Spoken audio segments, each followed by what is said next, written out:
Assalamualaikum warahmatullahi wabarakatuh. Jumpa lagi bersama saya Lutfi di channel YouTube Lutfi Kolbi.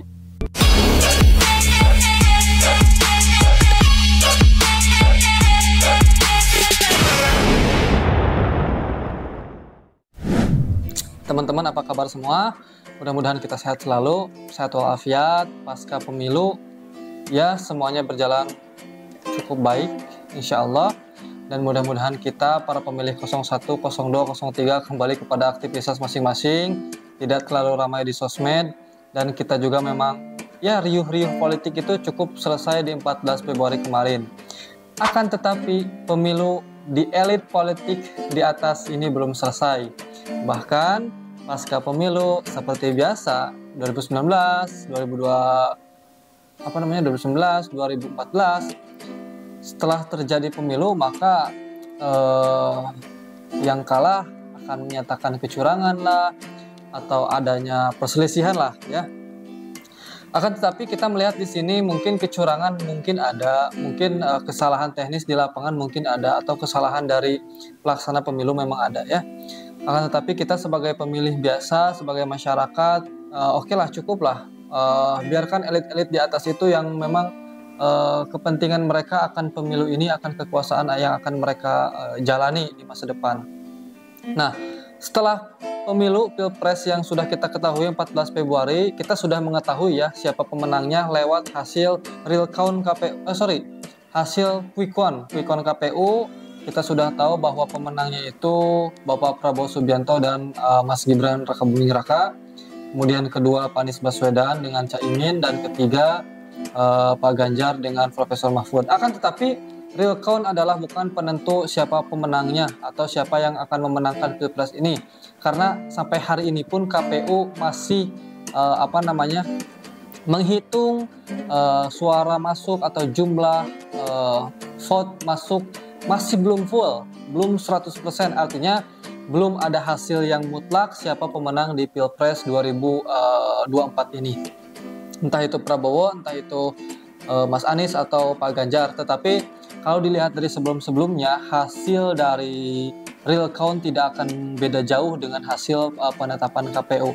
Nah, yang menarik, ada kabar dari Pak Ganjar, di mana Pak Ganjar ini menggulirkan atau mengajak atau menyerukan hak angket. Nah, sebetulnya apa sih hak angket itu? Hak angket yang dilakukan oleh anggota DPR RI atau Dewan Perwakilan Rakyat Republik Indonesia. Nah, hak angket ini merupakan hak konstitusi dari anggota Dewan untuk menyelidiki suatu permasalahan atau penyalahgunaan atau prosedur undang-undang yang berlaku. Apakah undang-undang ini dijalankan atau tidak oleh pemerintah tersebut. Nah, akan tetapi hak angket ini harus didukung oleh beberapa anggota Dewan atau anggota DPR RI yang ada di Senayan dan diusung oleh lebih dari satu partai di DPR. Artinya, kalau kita melihat partai yang hari ini mendominasi adalah partai PDIP di DPR, yaitu partainya Pak Ganjar yang mengusung Pak Ganjar. Akan tetapi riuh-riuh politik ini, riuh-riuh hak angket, isu-isu hak angket ini juga diamini oleh tiga partai koalisi, yaitu Nasdem, PKB, dan PKS, di mana sekjen-sekjen telah melakukan konferensi pers tentang hak angket, bahwa mereka itu siap untuk melakukan hak angket untuk melihat apakah di pemilu ini ada kecurangan atau tidak. Ya, karena banyak isu yang menceritakan bahwa pemilu 2024 ini adanya TSM, ya, atau terstruktur, sistematis, dan masif untuk melakukan kecurangan, dari mulai pengerahan aparat, dari mulai bansos dan lain-lain. Nah, makanya hak angket itu digulirkan, ya. Hak angket itu untuk menyelidiki. Ya, pertanyaannya, apakah hak angket itu bisa mengubah hasil pemilu? Tentu tidak bisa, ya, karena yang bisa memutuskan mengubah hasil pemilu itu adalah Mahkamah Konstitusi.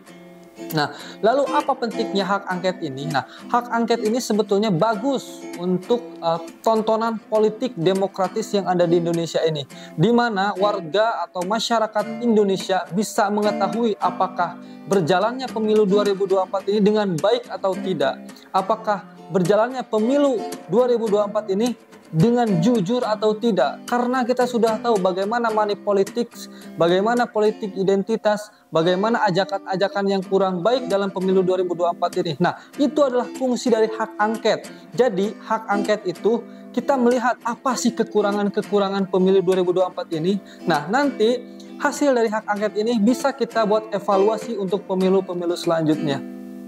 Kemudian, apabila dalam hak angket ini ditemukan memang adanya kecurangan yang terstruktur, sistematis, dan masif, maka ini bisa diajukan nanti ke pengadilan di Mahkamah Konstitusi sebagai bukti. Nah, nanti hasilnya terserah Mahkamah Konstitusi apakah pemilu ini bisa dibatalkan atau harus seperti apa, itu kewenangan dari Mahkamah Konstitusi. Nah, kita berharap sebagai warga masyarakat, demokratis ini demokratis yang baik, yang jujur, yang bersih.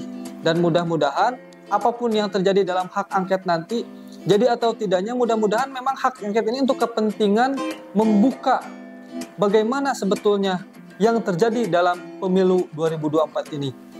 Apakah memang ada kecurangan yang terstruktur, sistematis, dan masif atau TSM itu atau tidak? Nah, ini akan dibuktikan nanti dengan kerja-kerja dari hak angket tersebut. Nah, teman-teman, jadi seperti itu penjelasan tentang hak angket. Mudah-mudahan kita sedikit tahu, oh memang fungsi hak angket itu bukan untuk membatalkan hasil pemilu, tidak bisa.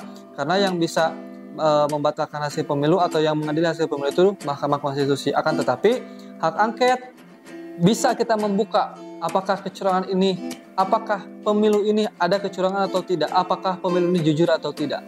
Nah, jadi seperti itu.